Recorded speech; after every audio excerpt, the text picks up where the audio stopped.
नमस्कार बहन और भाइयों, अंग्रेजी की ज्ञान सागर यात्रा में एक बार आपका पुनः स्वागत है।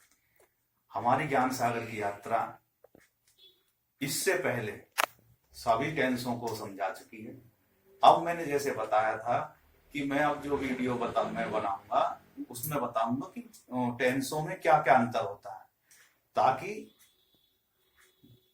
एक ही वीडियो में तीनों प्रेजेंट इंडेफिनेट, पास्ट इंडेफिनेट और फ्यूचर इंडेफिनेट टेंस को समझ में आ जाए। जैसे ये देखिए, प्रेजेंट इंडेफिनेट का एक तरफ, पास्ट इंडेफिनेट एक तरफ और फ्यूचर इंडेफिनेट एक तरफ।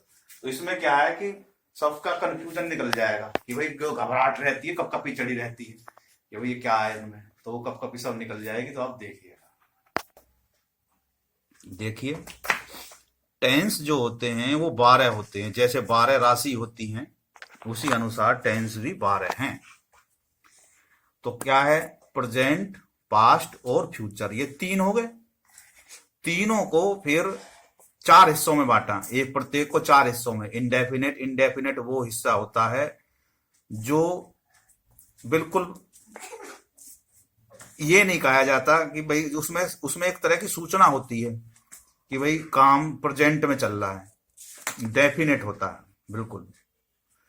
और जैसे अनंत तरह की अनंत। और एक होता है कंटिन्यूअस, कंटिन्यूअस कि भाई काम चल रहा है वर्तमान अवस्था में। तीसरा परफेक्ट कि भाई काम हो चुका।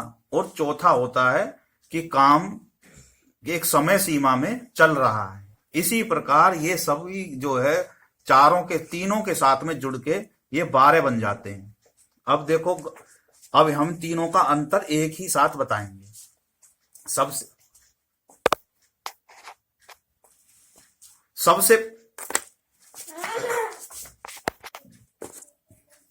देखिए, प्रेजेंट इंडेफिनेट, इसकी पहचान क्या होती है? ता है, ती है, ते है वाक्यों के अंत में आते। ये पास्ट इंडेफिनेट, इसमें ता थे, यानी अंतर क्या हुआ, इसमें है, इसमें थे है। और उसमें क्या होगा, फ्यूचर में गागेगी, होगा, गे गा, करेंगे, करेंगी, इस तरीके से। तो उसमें अंतर का हुआ, केवल उसका हुआ कि भाई है, था और होगा। बिल्कुल पहचान में इतना सा ही अंतर है। अब इनमें क्या रूल क्या है? रूल में क्या है, पहला क्या है कि सब्जेक्ट आई, वी, यू, दे और प्लूरल नाउन के साथ में क्या होता था, वर्ब की फर्स्ट फॉर्म का प्रयोग होता था। और इसमें ही, सी, इट और सिंगुलर के साथ में एस या ईएस लगती थी। यानी कि जो प्लूरल जो नाउन थी, वो सब्जेक्ट था, उसमें तो सीधी सीधी वर्ब लगती थी।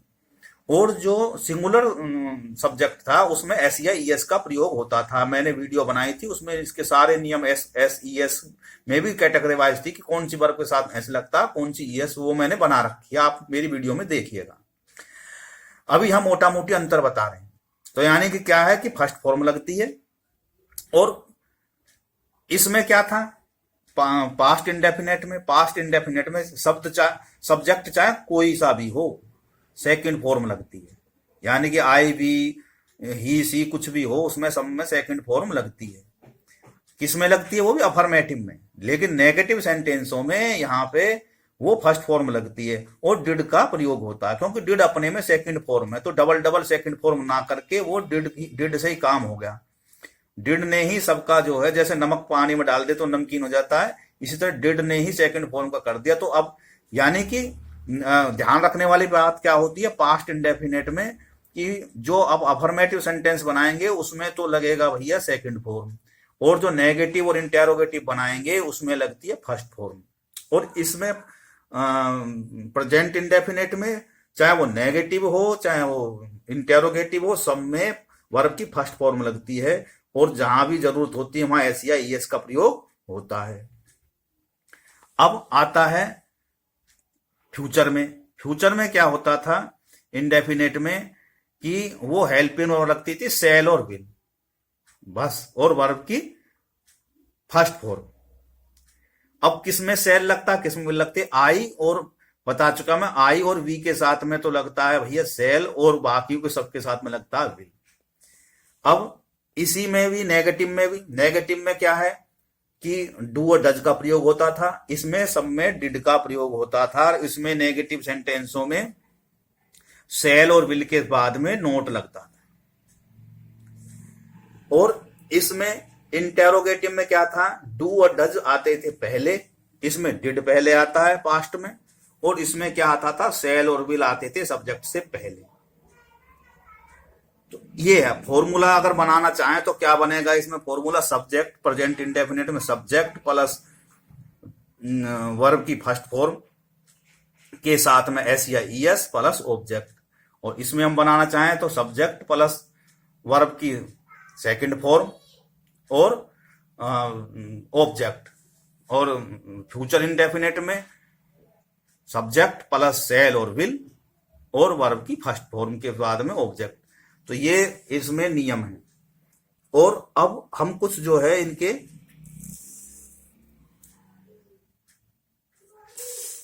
ये फॉर्मूला बना, इसका जो सब्जेक्ट मैंने बताया था वर्ब के फर्स्ट फॉर्म के साथ में एस और ऑब्जेक्ट, और इसमें पास्ट में भी जो है ऐसे ही मैंने बताया था कि ये फॉर्मूला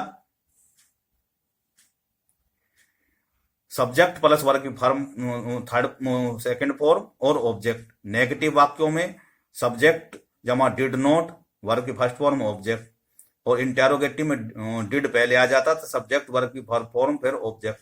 और WH वालों में WH जमा डिड जमा सब्जेक्ट जमा वर्ब की फर्स्ट फॉर्म ऑब्जेक्ट।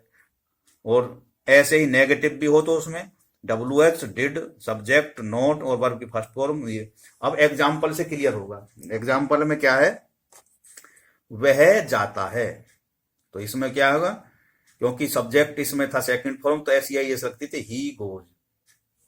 इसी में सेम वह जाता था, ही वेंट, वह जाएगा, ही विल गो। हो गया। ये मतलब क्या था कि सब चीज वही है, सब इसमें क्या विल लगता था, इसमें सेकंड फॉर्म और इसमें फर्स्ट फॉर्म। क्या वह जाता है, क्या वह जाता है तो क्या हो जाएगा इसमें, क्योंकि ही है, ही के साथ में डज का प्रयोग होता है, और इसमें आई के या प्लूरल के साथ में डू का प्रयोग होता है। तो अब क्या था, डज ही गो, वह नहीं जाता है, ही डज नॉट गो। इसमें देखेंगे तो वह नहीं जाता था, he did not go, second form लग गई, तो यहां पे डिड के साथ में तो ये सेकंड फॉर्म की वजह फर्स्ट फॉर्म लगती है। क्या वह जाता था, डिड ही गो। वह क्यों नहीं जाता था, why did he not go. अब क्या था, WH यहां पे आ गया, डिड आ गया, उसके बाद बताया तो फॉर्मूला क्या बनता है, WH फिर डिड फिर सब्जेक्ट फिर नोट और फिर वर्ब की फर्स्ट फॉर्म, अगर होता तो ऑब्जेक्ट टू दिल्ली। इसमें एग्जाम्पल से देखो, वह जाएगा, ही विल गो, मैं जाऊंगा, आई शैल गो, मैं नहीं जाऊंगा, आई शैल नॉट गो, क्या मैं जाऊंगा, शैल आई गो। तो इस प्रकार से आप अपने घर में इनके डिफरेंसों को करके देखेंगे, एक टेबल पे अपने आप चार्ट बनाएंगे और इनके सारे रूल समझेंगे, तो आपको बिल्कुल कभी भी जिंदगी में न भूलने वाला एक तरह का अनुभव होगा।